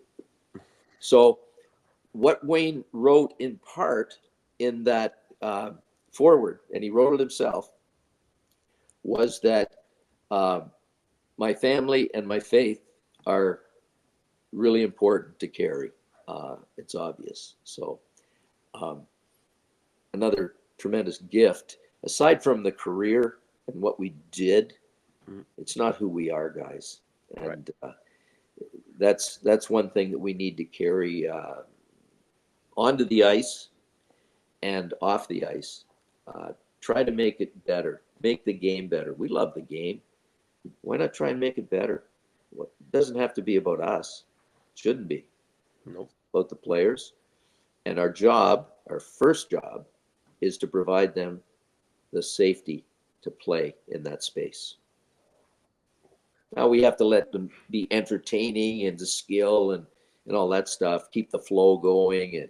And but once officials understand that their most important job is safety. Yep. We've had some enforcers and some guys that have suffered multiple concussions that have left this earth of their own volition, suicide. Who knows what was going on in their life, but when they were dissected, CTE was present. Yep. So again, I love our game. I love the speed. I love the physicality of it, but I also endorse the safety. Well, it's appropriate you bring that up because this episode 55, Junior Seau, and it's a perfect example of how sports can affect people. Yeah. After they finish playing. Yeah. Well, that's it. I mean, with these guys retire. Eric Lindros. I mean, I had Game 7 when he got clocked by Scott Stevens. It was wicked, and Eric he came in concussed, into the league, and we were fearful seeing him laying in the fetal position after that devastating hit. I thought this guy is going to be eating porridge for the rest of his life. Right. And it's the first time, when the cavalry comes after a hit like that, it's the first time that I actually saw fear in Scott Stevens' face. Not because he was afraid of defending himself, but that he saw Eric laying on the ice, and I think he thought, maybe I've gone too far. So and that was deemed to be a legal hit back then. Right. Today, I would hope it's at least 5 games and maybe more. Well, and nowadays a hit like that might not even get a penalty with the inconsistency that's out there. I mean, it's kind of crazy, and I think it goes back to that the guys, a good chunk of the guys working don't have that game count, don't have that instinct that develops over game after game after game to have the intestinal fortitude to make the call. I see, they call a major and go to replay and come out with a minor, and you're going, how the hell is that a minor? There's a carcass on the ice, and you're coming out with a minor. Yeah. So the answer to that you'll get is things happen so fast, and yes, they do. Angles are really important. The missed high stick off the face-off that I had in overtime in Game 6 in 1993 between the Toronto Maple Leafs and Los Angeles. It happens. You miss things. It's quick. It was a flash. And if I had to guess, I would have thought Wayne was shooting the puck. And Gilmore dabbed his chin. We killed the play. And I went to him and I said, Killer, what happened? Tell me. I didn't see it. He said, well, Wayne shot the puck off the face-off, and he caught me in the chin. I said, well, if it's a follow-through of a shot, Doug, that's not a penalty. He said, okay. But it just didn't smell right. There was something just didn't sit. You know, you have that second thought that, God, Gretzky was always a guy that would be right in your face if he had to, you know, plead his case. He was slid off to the sidewall, and he was staying away. And that's when I called both linesmen in. And we just, you know, they couldn't help. Ron Finn was at the blue line. He was looking through their backs. Kevin Collins had just conducted the face-off, and he wasn't sure. So there's no way you're going to guess at that time. And as bad luck would have it, for me, for the officiating crew, the very next face-off, they were still serving Glenn Anderson's penalty, minor penalty for trying to run Rob Blake's head through the boards, which was called in overtime. And there were two guys. They had four guys. So three of them were in the corner fighting for the puck against two Kings. Luc Robitaille came out with the puck, shot it over to Gretzky unattended at the front of the net, and he just tapped it in. It was a layup. Game over. So forced to Game 7 in Toronto. Toronto and a lot of Canada were looking forward to a potential Montreal Canadian Toronto Maple Leaf rematch in the Stanley Cup final. And it wasn't to be. Gretz had what he says was the best game of his career in Toronto. And they won Game 7. And, you know, sometimes there's things about karma. So that's 93, and I'm in Montreal to referee the Stanley Cup final. I have Game 2. LA wins the first game. They're up by a goal with a minute and 30-some seconds, perhaps, left in regulation time. Marty McSorley came onto the ice. Guy Carbonneau and Kirk Muller skated up to me and said, Jacques Demers, the coach, wants to measure Marty's stick. I said, what part of it? He said, the curvature of the blade. I said, okay. So I skated over to Marty McSorley, and I said, Marty, I need your stick, please. They've requested a measurement. Blood drained from his face. I looked at the stick. It was like a banana, right? Like, Right. I went, Marty, what are you thinking? I go measure the stick. Ray Scampanello's holding it for me. The slide didn't touch anywhere. It was just, you know, not part of the stick anywhere. Obviously illegal. Now, we don't have to show the players, but Gretzky, again, he was standing at the side of the referee's crease. I said, wait, have a look at this. I showed him. He just rolled his eyes. Now, Jacques Demers made a real ballsy call here. He pulled Patrick Roy for an extra attacker with the penalty to Marty. So now they have a two-man advantage with an empty net. And defenseman ended up Desjardins. Eric Desjardins scores his second goal of that game to tie it up. Now they go into overtime. And very shortly after the return in the OT, Desjardins scores again on a slapper from the point, and he recorded his hat trick. I think probably the first defenseman to score a hat trick in a Stanley Cup final, and that was the end of the Kings. They went back to LA, and Montreal won all the remaining games. So Jacques Demers, when I talked to him, he said, if we had lost that game and gone to LA, we would have lost the Stanley Cup. So that's how things can change in you know, one call, one situation, one missed call that Toronto people think forever that you know, they were going to the Stanley Cup final. They had to win 1-2, and they had the game coming home, but it just wasn't meant to be. And that really, it was a minor penalty. It wasn't like he tomahawked him or anything. It was a simple minor. And even if your lineys had it, doesn't matter, right? And I think the only reason why it's became such a thing was it's Wayne Gretzky. Well, right? If it's not Gretzky, I don't know, no. you know? Marky, cut him on the chin. So you've got the cut. And in '93, I don't think we changed the rule to a double minor until about '95-ish. So Okay, all right. he would have gotten a 5 in a game. Gotcha. Ejected.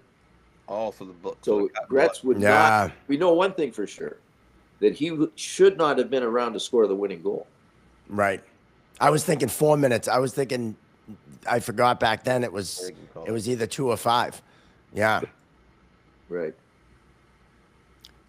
Josh, you had a little story about LB you wanted to bring up. Hold on.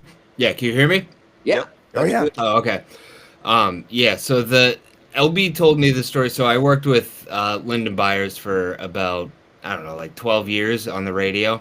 And he told me the story a few times, and I'm guessing I don't have all the information. And this, and I was off. Sorry, hold on. That's okay. That's no problem. So he was telling me that, and you said that you've never really done this before, so now I'm even questioning the story more. But he said that he came out and he was skating for warm-ups, and I think it might have been against like Montreal or something, and it was in the Garden, and you skated up to him, and the way he described it, it was like the beginning of Slapshot, where the referee was like yelling at the Hanson brothers like, "I don't want to fucking say anything." He said that you skated up to him, and that he was just standing there. You skated up to him, you were yelling at him, saying, "If I even hear you moan, if I hear you grunt or anything, you're out of this game." And that LB was like, "Okay." And as he was skating away, he said, "You are one of Hitler's little soldiers." And you went, "Yeah." That sounds like LB. In one of my poorer moments. I might have had a mental lapse that night. Oh, okay. So I just wanted to see. I'm sure you don't remember it, but I was like, I wonder. Is that a possibility? I respected the tough guys, and I tried to develop relationships with them, just like your dog. Your dog is a very tough guy. Like mine, like Frankie Chirps. So I remembered, like, Tiger Williams was playing for the Maple Leafs, and Tig was another guy that would get 300 penalty minutes, right? Yeah. And so he brought his elbow up in the corner one time, and I had him in junior in the Western Canada League. He brought his elbow up, and I said, "Listen, Tiger," I said, "you got a free one there." I said, "Please don't do it again, because if you do, you're going to be sitting." "Thanks, Fraser." So yeah, I gave him a break, right? Well, the very next shift, I did the same thing. I did the head fake.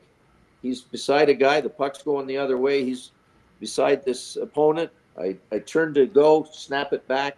Boom. Up comes his elbow. He gets a guy in the head. Up goes my arm. Stop the play. I said, "Tiger, I told you, man. Like, next time." He said, "I know. I didn't think you were going to turn and look." And so he went to the penalty box, but he bought it. He bought the fact that I had given him a break, and I meant what I said. If you do it again, and I caught him trying to slip one in. There was a play in Madison Square Garden in the 80s, and it was the Islanders and the Rangers, and it was big-time rivalry back then between those teams.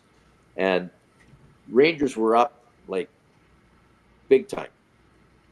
With less than a minute in the game, the coach sends out the goon squad, the tough guy. And, like, what's he want them to do? Tie it or win it? They're down by 4, right? So I did exactly what Lyndon told you. I went up to the fighter, and I said, "I'm going to tell you something. If you dare drop your gloves and go after somebody, I'm going to run you. I'm going to write up a report. I'm going to try and get you suspended." He said, "Why don't you go F off?" I said, "Tell you what, thank you very much.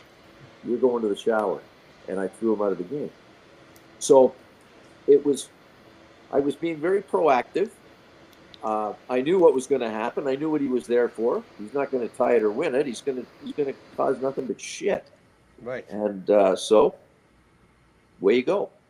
See you later. Got rid of him. He wasn't happy about it because he sat there all night waiting to do it. Gave him a choice.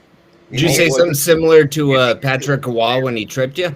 You remember that? Oh my God, I could have died. Yeah. That was wicked. I don't know what the hell Bucket Patrick was. on. I never had a problem with Patrick, other than the fact that I refereed the game in Montreal where he got lit up for 6 or 7, and he wouldn't get pulled. He didn't get the hook from Mario Tremblay, the coach, and that was the last game. He took himself out and never played. He was traded the next day, I think.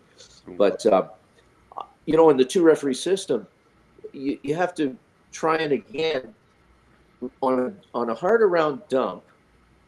I knew that the puck was going to come down and rest in the corner of the side that I was skating on. I don't want to be there. I want to retreat from the puck before those guys attack the puck.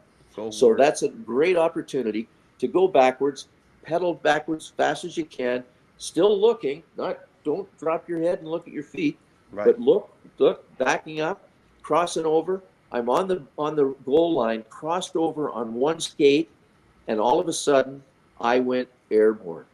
Patrick Roy stuck his pad out and got me on my plant leg right in the crotch of the knee, and I went flying backwards. No helmet. No bucket. Not bad. It's a little crusty, but it's not going to protect from hitting the boards, right? Right. So I'm going airborne 3 feet off the ice. I tuck so that my shoulders hit the ice or the boards and not my head. In the air from the goal line. Wow.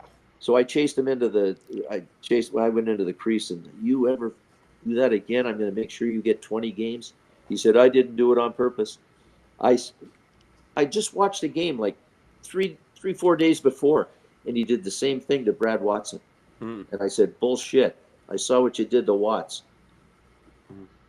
Crazy. Wow. So I don't think he did it after that. Like, fortunately, I mean, I could have been really, really hurt.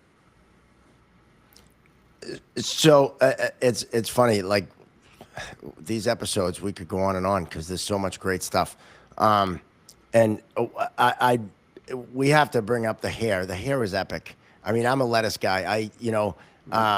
My hair makes me 5'10", so But back in the day, I had some flow. You're like the amount of Aquanet you had to use must have been off the charts. I mean, let's come clean here. Okay. I had a playoff game. Boston Bruins playing in the old auditorium in Buffalo. I hated the odd. It was awful. Pucks coming off the glass at all angles. But anyway, we dressed up the hall from the visiting team, and there was no security back then. You walk out, and you're right in the crowd. Bruins win the game 1-0. It's a good hockey game. No controversy. I don't think so. Anyway, I don't think there's anything that we did that was affected the outcome of the game. I walk out with my colleagues, and again, it's a 1-referee system. And this lady got right in my face. She said, Kerry, I got a question for you. I thought, oh boy, here we go, right? She's mad. I set my bag down. I said, yes, ma'am. She said, you skate up and down that ice 100 miles an hour and your hair never moves. She said, I got flyaway hair. It's problem hair. What's your secret? I said, Paul Mitchell freeze and shine for the windy days. And she said, great. I'm going to go out and buy a case of it. There's the secret sauce right there. You got chirped, but it was a question about what you use for product. I love exactly. Now, when the 2-referee system, I maybe Stewie told you this when he was on for the 3 hours that he would have talked. We asked him one question, Kerry. Yeah, that's it. Do you know? I don't think I said anything. So anyway, we do the very first. Brian Lewis is the boss, and they're going to experiment with this 2-referee, 2-linesman system. The game's in Madison Square Garden. Okay, Stewie and me. Maybe he did Brian tell the was story.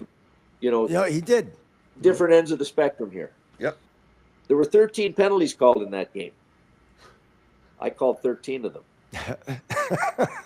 So now the press wants to know about how we like this 2-referee system. Stewie, right off the bat, says, well, I'll tell you, we just about had a fight here in the dressing room before the game started. He said, Fraser was fighting over the hairspray, and I wanted to get to the mirror.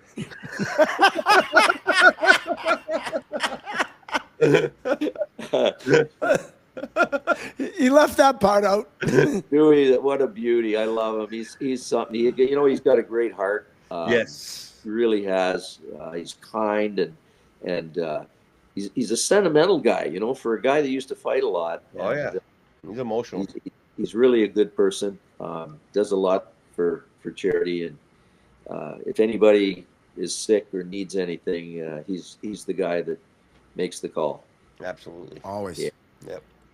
I love the fact that you pointed out that you had the old fake to go up the ice, but then check back. Cause that was one thing that, kids nowadays, that's not something that's even mentioned. Well, no, these little things right here today, they just follow the puck too many times, Right. Puck, Yes. puck. Yeah. Watch where it went from, not where it's going. Yep. Finish of it. My gosh. And there's a lot of us that are old school. We wouldn't leave the ice. My dad, as tough as he was, when we played for him and had 5 guys off our AAA midget team. We won the Ontario Championship, and 5 guys went on to play in the NHL. Wayne Merrick, my centerman, he won 4 cups with the Islanders. Wow. And but Dad said, you don't come off the ice unless the bone's through the skin. Right. Yep. They don't make them like that anymore. No. And as a matter of fact, in 1982, I did a whole game on a broken ankle when Paul Coffey hit me with a slap shot in Edmonton 5 minutes into the game, and there's no skates then either. And but you just there's a pride factor, and it's not ego. It's just that you don't want to let your teammates down. You want to finish what you start. Yep. And you just go the best you can. We had a referee this weekend get smoked in the ear. Ooh. Like this wasn't attached to his head anymore. This part right here. That was disgusting. I might have left the game. Yeah, he left the game. We went right to the hospital, but he came back, did games 2 and 3 Saturday, Sunday. So God bless came right back in. I was like, he goes, it's just an ear. He goes, I don't need my ears to skate. So God bless you. Nice job. I think he should have finished the game personally. Yeah. That's just me. Wrapped him up. I was like, no. Hey, yeah. Put some tape on it. Yeah. He looked like a Civil War, like he got shot in the Civil War. Yep. It looked like Johnny Tremaine. Wow. God bless him. That's awesome. Yep. And kid, if you're watching this, I have a great deal of respect for you. Yep. I question your judgment, like mine. But I questioned it all weekend. So does the coach. Great. You're better not to hear so well anyway. Yeah, right. Guys, exactly. That's a good point. Yep. One thing I want to ask, just because it's something that drives me crazy, and it's something that seems to be new to the refereeing. The ref swinging out into the face-off circle, and even standing out there. It drives me fucking crazy. I just want to get because you're old school like me. We never did that unless it was the absolute last possible thing you had to do. Mark, the primary philosophy of my positioning that I designed is to give the ice to the players where they want to play. Go to the area of the ice where players don't want to be in that moment. And when you step into a lane, you're right in the line of fire. You're interfering with the flow of the game and the players. And if you have to cross the ice, do it fast. Do it when the lane is open, whether it's in the neutral zone, when the down low referee shifts behind the net and you've got to bust your butt to get to the other side to cover that, like transition, motion, everything moving. And one of the things that I said to the referees this past weekend that were standing around a lot, they look like storks. And I said, and I stood with my legs stiff. I said, now what's going to happen if I have to skate or move somewhere? What's the first thing I have to do? They said, bend your knees. I said, you're absolutely right. So why do you stand with stiff legs? Why do you not have your knees bent and ready to move? I said, I moved a lot. I was in motion a lot. If the puck went to the point on my side, I squared up to the shooter. I wanted my skate blades, my toes, pointed towards the direction where the puck will come. Because if I turned them sideways to the direction of the puck, it's going to hit my feet. I'm going to stop it. And I'm already stuck in a position. I can't really go forward. I can't go backwards. But when I'm in line with that puck, I've got the ability to go in all different directions. And you just have to be ready to move, and you have to move. So they said, that makes a lot of sense. I said, it's just common sense. Simple. Yeah. Oh, yeah. And one thing, and I've said this before to Coho and Stewie, when there was the 1 and 2, and I know there's benefits to both systems, the 1 and 2 and the 4-man. Right. What was great back then was whether Kerry Fraser walked in the building or Andy Van Hellemond walked in the building or Bill McCreary walked in, everyone knew what they were getting. Everyone knew what kind of game you were going to call, what your demeanor was. You know, you all had that presence. And I think that's what's kind of lost now not only in the 4-man, you still have guys like Rooney and Wes and guys that have that presence and they know what they're getting. But back in the day, that was such a great thing, was that you knew what you were getting, whether you liked it or not. Right. Whole nother discussion. But that's what I think is missing now, is that you know what you're getting. You know, I hear that from the players today too. We were in the 2-referee system, and I had a game in Phoenix, the Coyotes. And Shane Doan, wonderful human being, captain at the time, skated up to me, and he said, before the opening face-off, he said, "Kerry, what's your partner's first name?" I said, "Why? Like, is there a problem? Do you have a problem with him?" He said, "Oh, no, not at all." He said, "I like to call guys by their first name, but I don't know who any of these guys are." Got her number on the back, helmets, visors. Don't know who they are. And Shane, as the captain, wanted to be able to call the guy by his name. That's smart. That's someone that buys into the philosophy that I talked about, creating relationships that are, profitable, successful. Frankie Chirps is barking right now, so I'm afraid to come off mute. Don Kowarski called my dog a squirrel. So it is a squirrel. Yeah, Gino's not a fan. I'm going to jump in here on something. So I retired. I wrote the book right away. Sat down 2 days after I was done.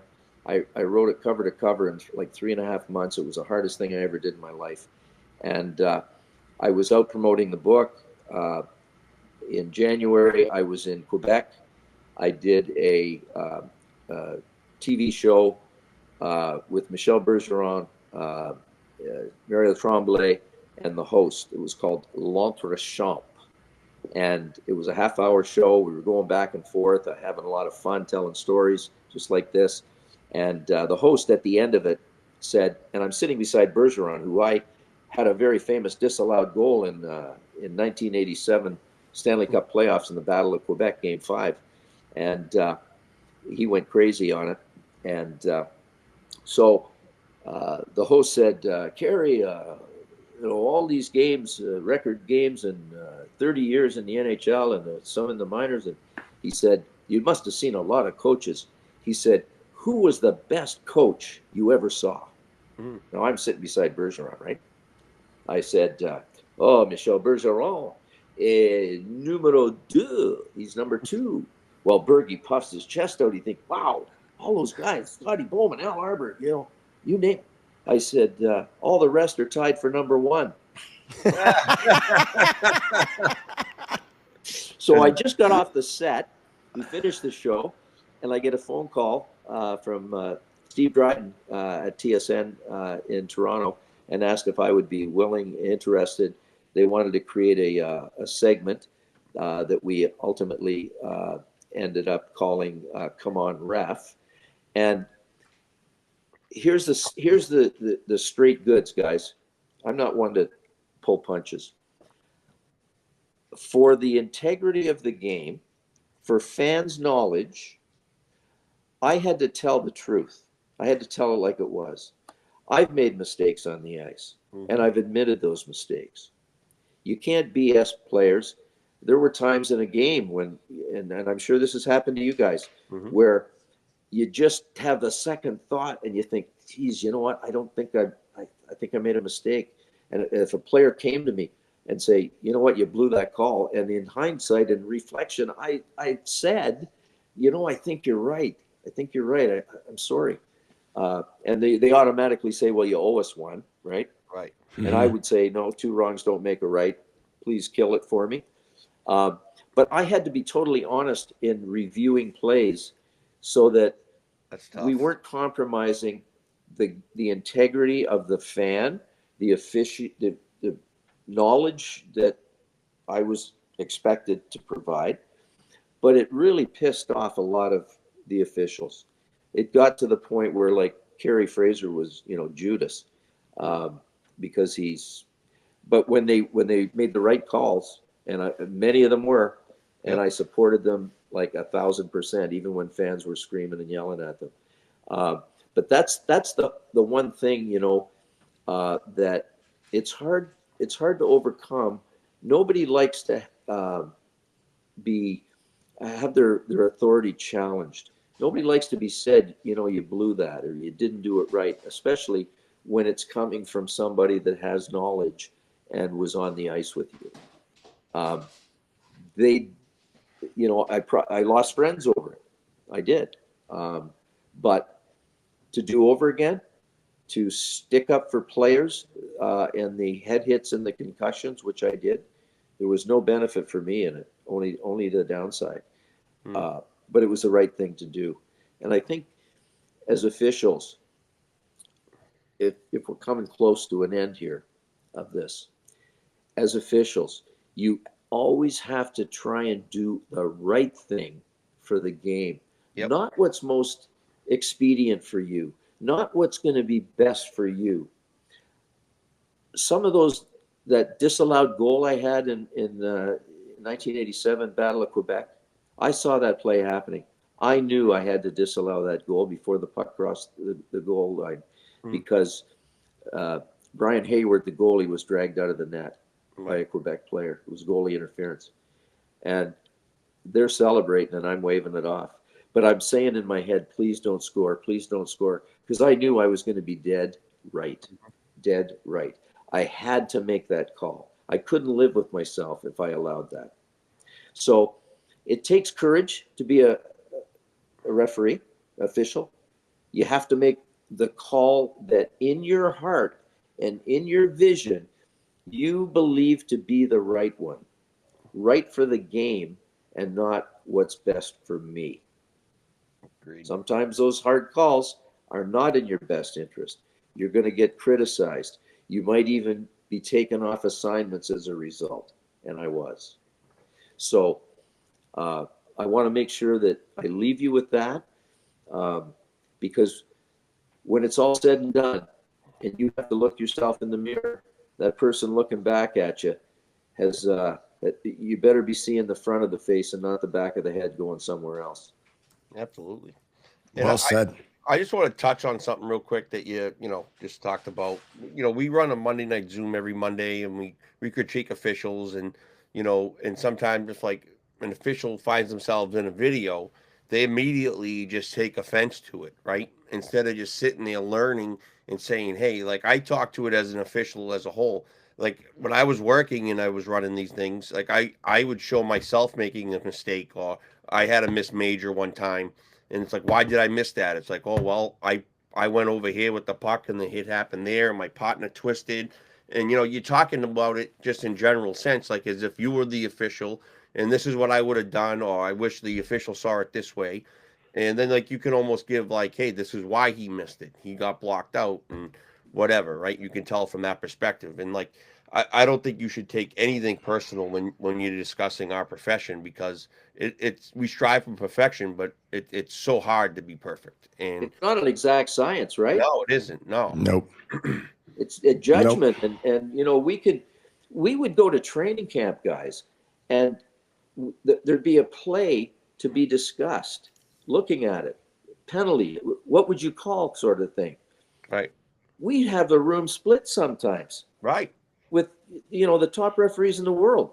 Yep. 15 of us sitting there and not being able to come to some, clear, concise resolution until the gavel finally was taken down and hammered down and said, this is what it's going to be.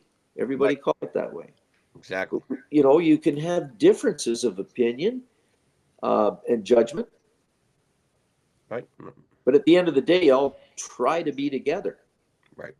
Exactly. Well, it's all perspective, right? It's all from your perspective. That's why, I live by not taking anything personally from anyone, whether I'm on the ice or off the ice, because it's just someone's perspective. And I always say you could call the perfect game. You could be as perfect as you possibly could be, and there's still going to be a bunch of people that tell you suck, right? Oh, sure. It's just the nature of the beast.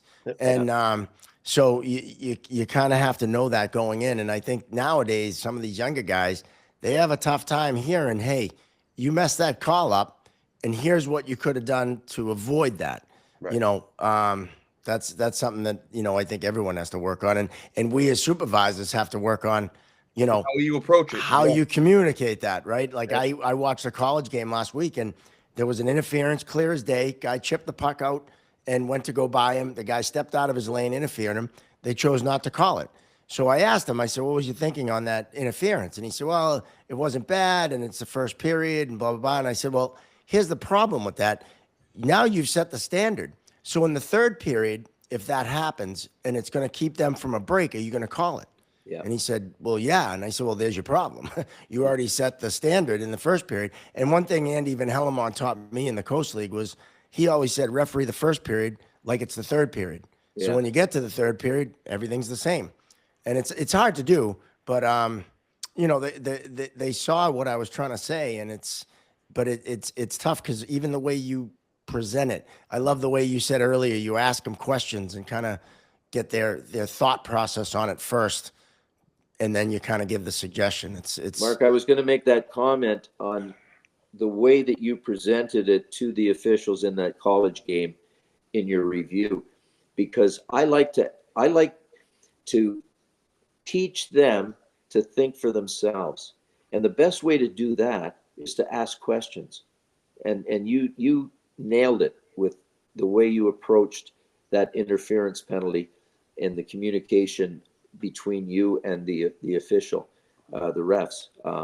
There's maybe two of them out there. They each have a shot at making that call. There's all kinds of things.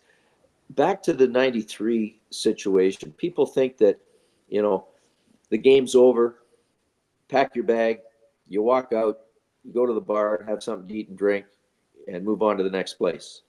Well, after that game in Los Angeles, we left the building and we still didn't know. We didn't see a replay. We didn't know whether it was missed. We had no idea. Mm-hmm. And it was just speculated. So I flew home. My dad, that tough guy, the goon, when he played in the IHL, and a boxer,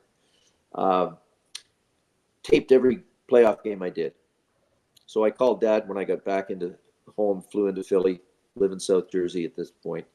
And I said, Dad, did you get a look at a replay? He said, yeah. He said, you missed it. He said, it was quick. And he said, it took Hockey Night in Canada like 5 replay angles to see it, but you missed it. I said, oh, geez, that's too bad. He said, well, we had a little excitement here last night after the game. And Dad fell asleep in his chair in front of the TV with his tighty whities on and forearms like Popeye, and he actually had tattoos of anchors on them and a little drum on them. And I said, "What happened?" He said, "Well, about 3:30 in the morning, I heard this out in the driveway. He had a mini motorhome with a trailer hitch. He said, looked out, and I saw this car, boom, backing into the trailer hitch, back up, boom, into the mini motorhome trailer hitch." I said, "Ooh, geez, what'd you do, Dad?" He said, "Well, I grabbed the axe at the back door, which he chopped wood with." And he said, "I chased him up the street." And he said, "I got a few good licks into the back quarter panel of his car." I said, "Oh, that's not good, Dad." I said, "I'm going to call NHL security. This is no coincidence." So I called NHL security. They said, "Let us check it out. We'll get back to you." 2 days later, I get a call from security. He said, "Yeah, we got the guy. His car's in the body shop. He's from Kitchener-Waterloo, which is about 2 hours and 30 minutes from my hometown of Sarnia. And the guy said that he was so upset after you blew that call that he was going to come to the Fraser household and do some damage." Jesus. Thank God my father didn't get that guy, because he would have gone to jail for sure. Yeah. So my mom, dear mom, she was the only woman in the house. There was my brother, my dad, and me, and we were all hockey. And she'd get phone calls, and they were just foul. People, you go, "Your son's a no good, blank, blank, blank." And she'd hang up. I said, "Mom, we're going to fix that." I said, I gave her one of my whistles, and I tied it on a skate lace for her, and she hung it on the hook where the keys were, right by the phone.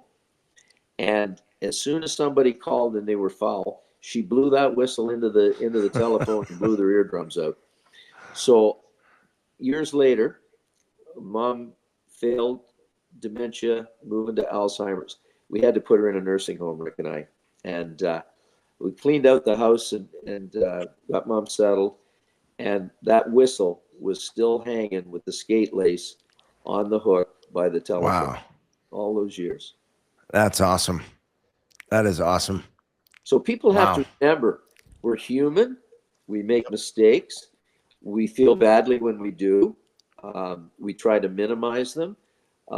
We sometimes carry them with us, but we have to move on from it. We have to try to eliminate them and not hold it. I mean, people ask me, what's the worst call I ever made in my career? Worst call is the one I didn't make. Right. And I remember it like it was yesterday, but I can't change it. Can't change it. Yep. Can't go back. Right. Well, Kerry, this has been absolutely awesome. Thanks, guys, for having me. Yes, thank you. Yeah. Just been and we still came in under Stu's episode, so that's Well, listen, I want to thank you for what you're doing, because it's really important that the officials out there that are viewing this understand and hear different things from professionals and amateurs, and we're all in the same thing. We should have the same common goal, which is to make the game better. It shouldn't be about in youth hockey. I see a lot of really heavy set guys go out there and do game after game after game just for the money, and they stand like on the same spot and hardly move. You're not doing the game any favors. The games are just as important at every level, whether it's mini mites, peewees, all the way to U15s, U19s, you name it. It's important to those players. It's their Stanley Cup. And we as officials have to give the very best that we can give to the game, to the participants. Keep it safe, keep it fair, and be respectful. Try and earn respect. Don't demand it. Well, that's going to do it for episode 55, the Junior Seau episode. Gino, that was amazing. Kerry Fraser. Yep, he was awesome. Just a legend in refereeing, and had some great stuff. If you like, great insight, a lot of great insight for young officials, pro officials, the whole thing. Well worth the listen. Yeah, I know he was fantastic. So if you would like and subscribe, especially if you like what we're doing, like and subscribe on YouTube. Find us on the social medias. the Facebook, the Instagram, and of course the TikTok. We're out there. If you want to buy some merch, we got new merch coming out. We have some long sleeve tees. We have polo shirts. We got some new stuff coming all season. We're covering everything. And we also have the trucker hat like you're wearing right now. More of them coming. We sold out of those bad boys. Mm-hmm. So we'll check out the website, chirpingzebras.com, and you can check out the merch. And again, like and subscribe. Follow us on the social medias. And we want to thank our sponsor, the Referees Crease, your one-stop shop for all your refereeing needs. And also thank AOA Studios for all the work they do, whether we're in-house or on the interwebs like we are today. They do all the editing and put everything together for us, and they do a great job. So if you're looking for a studio, AOA Studios in Beverly is the place to go. So for Josh Dolan, our producer, for Gino Binder Jr., I'm Mark Riley saying so long. We'll see you next time right here on the Chirping Zebras.